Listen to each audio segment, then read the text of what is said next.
Nah, bener nggak sih dok, kalau makan bawang putih itu bisa membantu untuk mencegah COVID-19?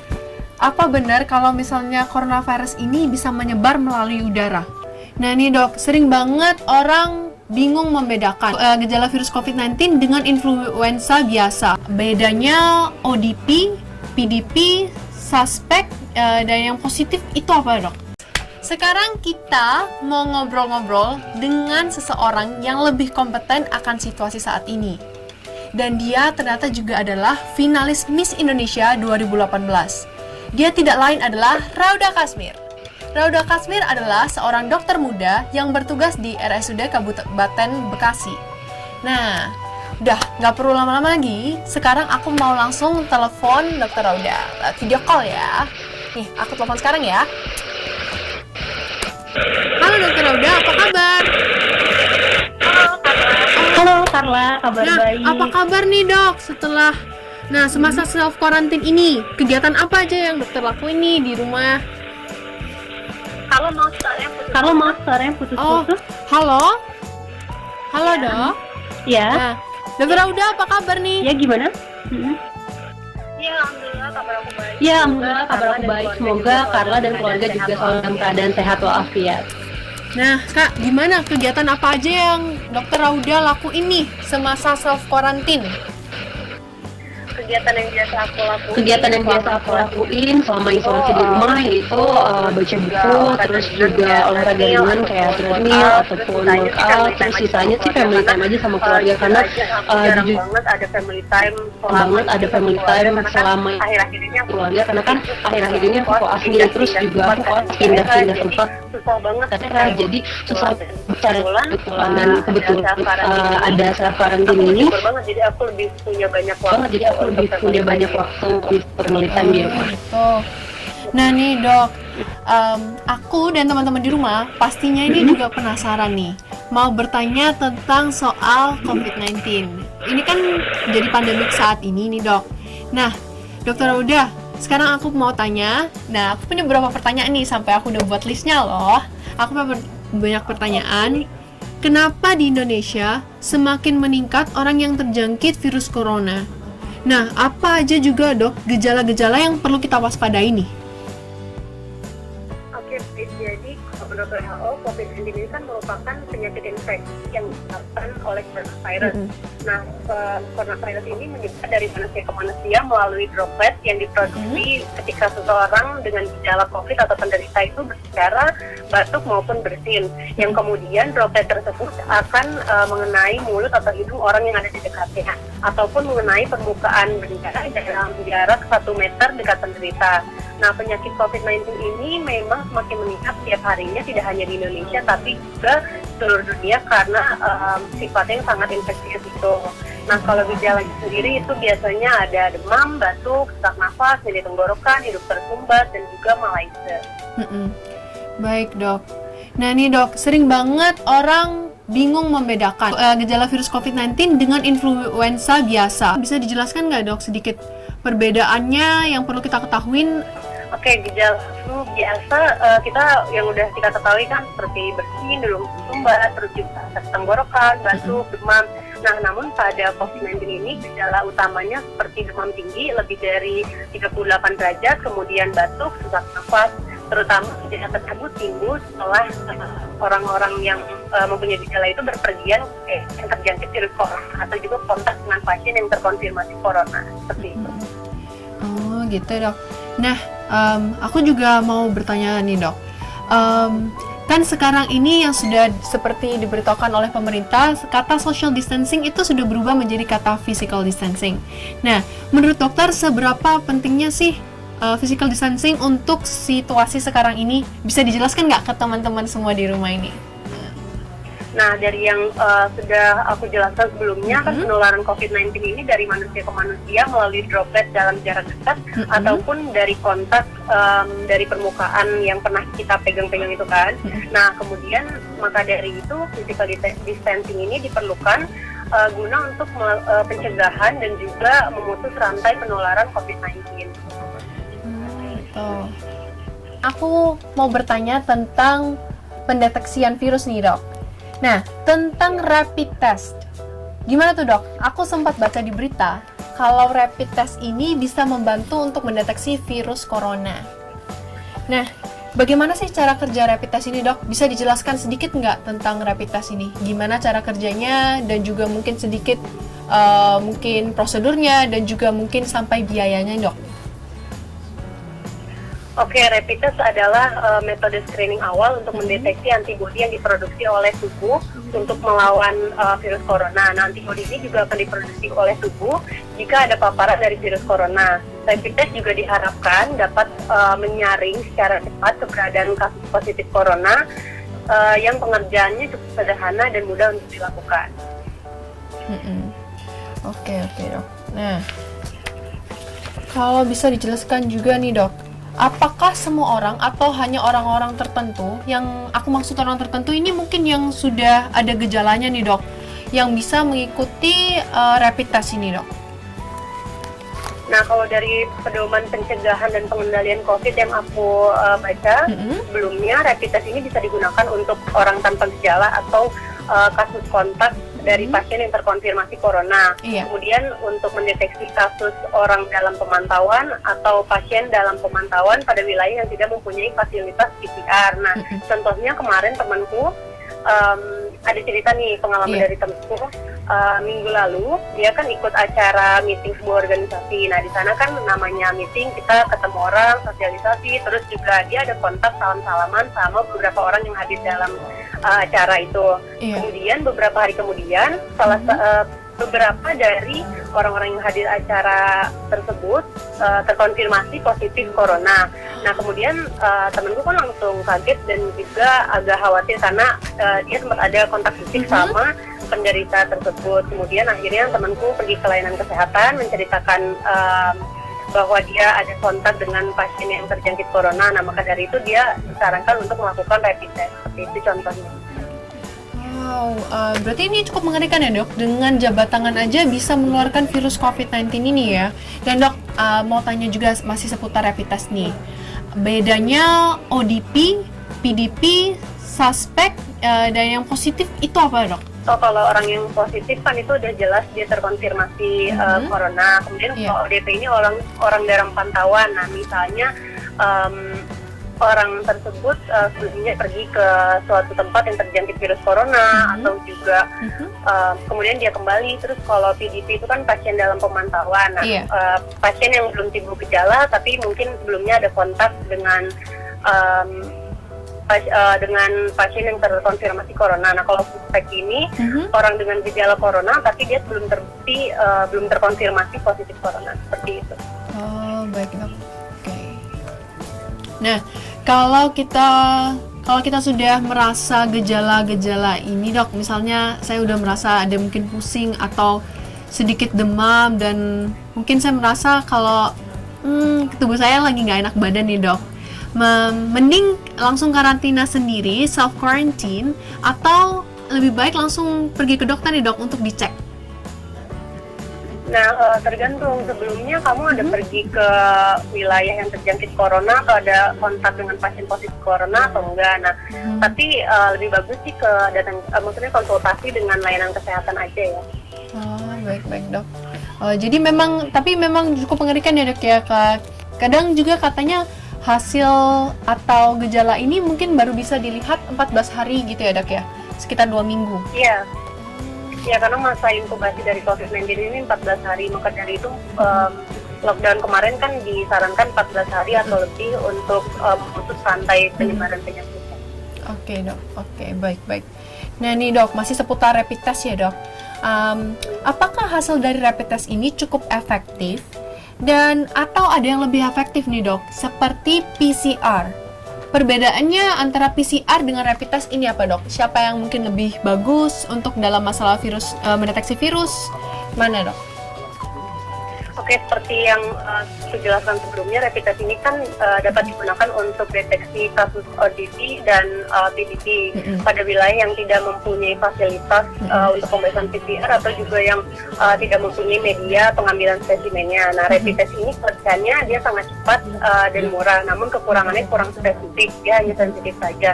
Kalau PCR kelebihannya memang lebih spesifik, namun harganya sangat mahal dan butuh waktu yang lama. Mm-mm.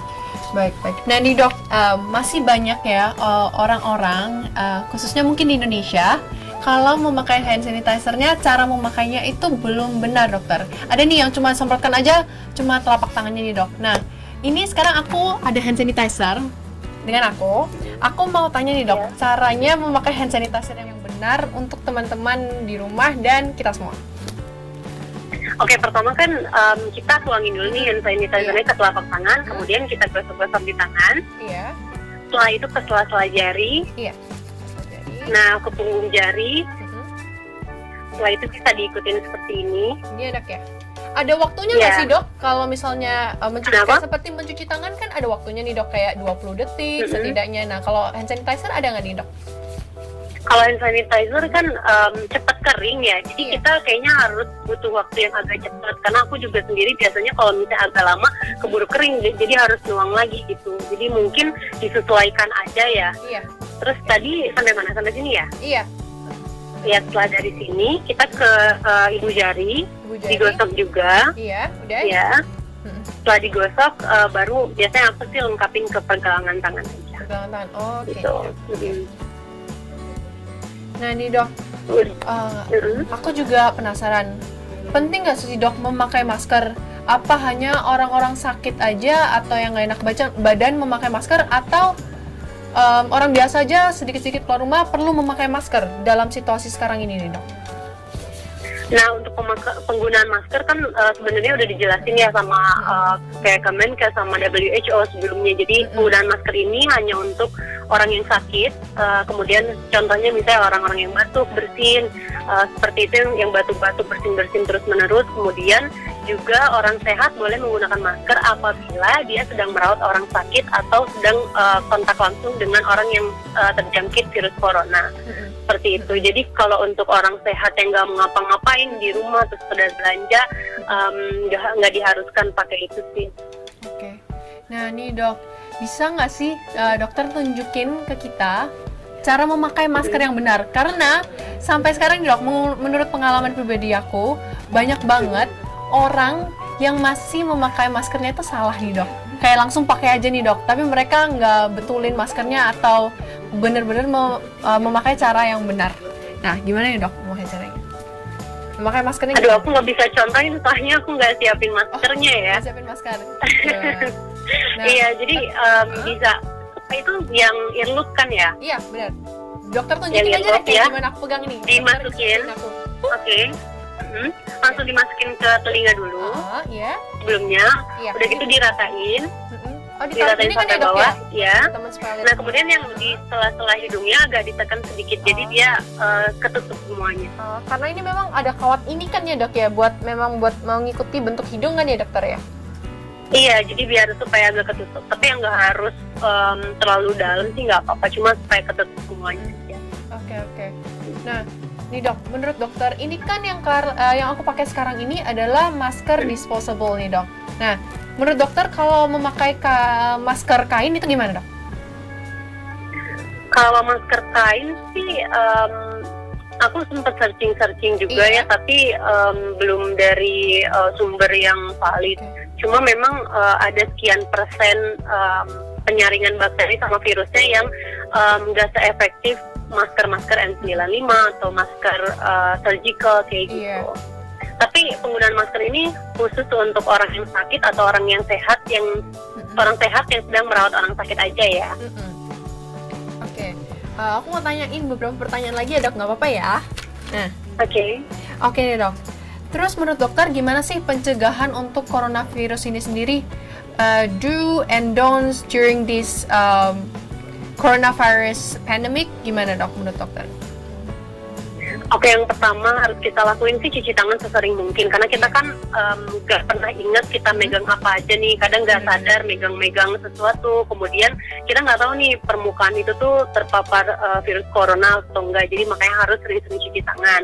Selain itu juga jaga physical distancing untuk memutus rantai penyebaran virus corona, kemudian menjaga daya tahan tubuh bisa dengan cara istirahat yang cukup, makan makanan sehat, olahraga rutin kayak gitu, terus juga hindari menyentuh mata atau hidung sering-sering setelah memegang sesuatu yang umum yang sering dipegang orang lain.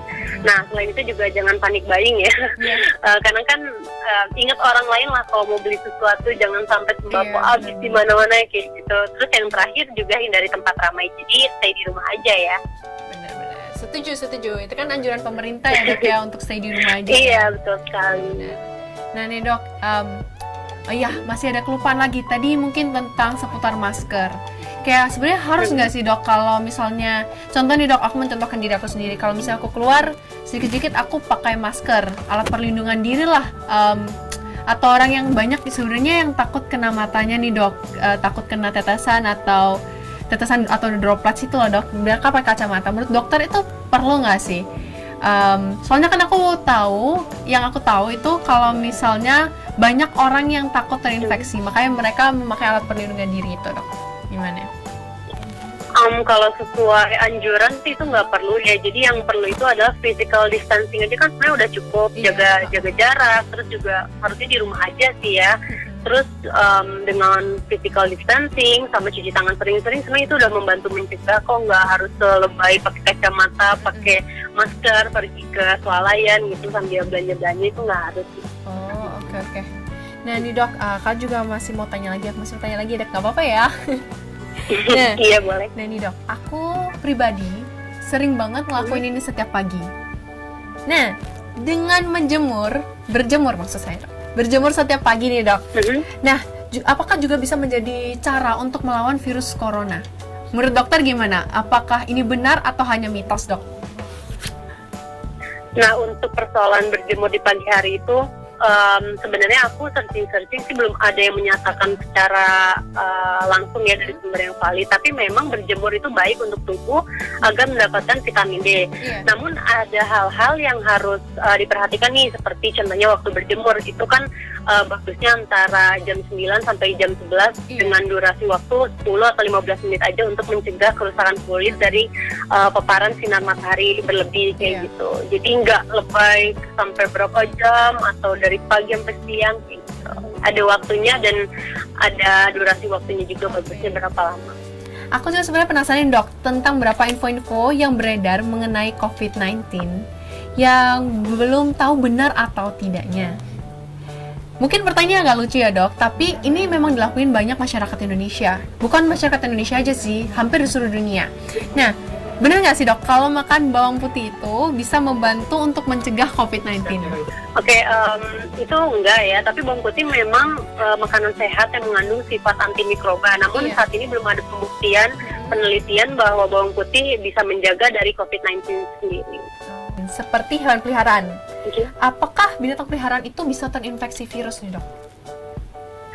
Nah, untuk itu juga memang belum ada penelitian yang bilang kalau misalnya hewan peliharaan juga bisa terinfeksi. Tapi kita juga alangkah lebih baiknya berhati-hati menjaga tangan tetap bersih sebelum dan sesudah menyentuh hewan. Bagusnya sih cuci tangan ya sebelum dan sesudah. Ini kan kabar angin nih dok. Nah, apa benar kalau misalnya coronavirus ini bisa menyebar melalui udara? Nah, kalau itu kan tadi aku udah jelasin tuh di awal banget soal penyebaran penyakitnya kan itu dari manusia ke manusia melalui kontak dan juga droplet dalam jarak yang dekat. Jadi kalau misalnya penyebaran melalui udara yang maksudnya kayak dari udara gitu aja, ya enggak sih, kan itu harus dari jarak yang dekat dan juga dari kontak-kontak dari permukaan seperti itu. Apakah orang yang memiliki riwayat seperti penyakit jantung, stroke, kanker, diabetes itu lebih rentan untuk terkena penyakit virus corona? Kalau soal itu bukan masalah lebih rentan atau enggaknya ya, tapi dengan ada riwayat penyakit tersebut memang dapat memperparah penyakit. Namun bukan berarti yang tidak memiliki riwayat penyakit tidak akan tertular ya, tapi justru bisa tertular walaupun memang tidak menimbulkan gejala, tapi malah dia jadi pembawa karier virus. Kalau untuk anak-anak dan wanita hamil, itu gimana dok? Apakah mereka lebih rentan atau kayak selalu bilang ibu hamil tolong jaga kesehatan ya, soalnya kayak lebih takut kena penyakit gitu dok? Gimana?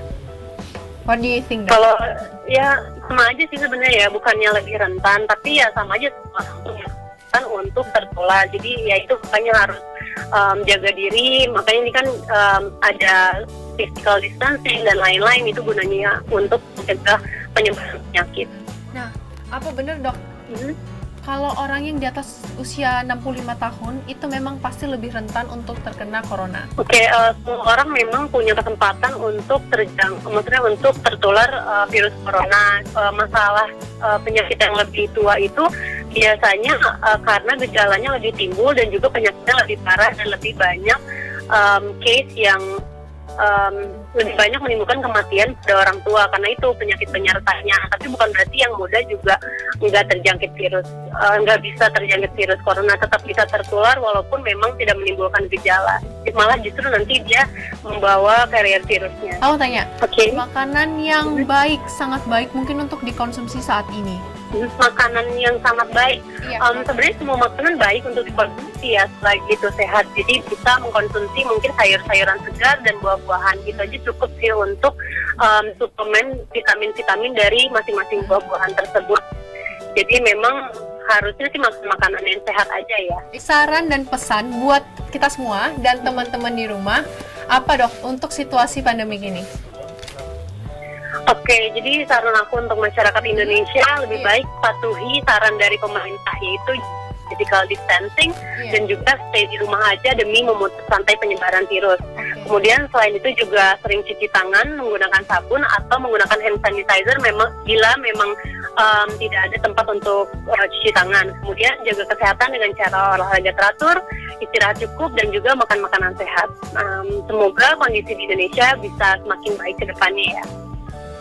Baik, nah, terima kasih dokter sudah mau menjawab pertanyaan aku dengan sangat baik dan dengan sangat lengkap. Terima kasih ya dok, kalau gitu atas waktu dan informasinya. Nah, untuk teman-teman sekalian yang ingin berjuang bersama Carla untuk melawan virus COVID-19, bisa dengan melakukan cara-cara berikut. Kalian bisa mendonasikan sedikit atau banyak dari penghasilan kalian, dan hasil donasi itu akan dialokasikan untuk pembelian APD atau alat perlindungan diri bagi tim medis yang tengah berjuang sekarang ini.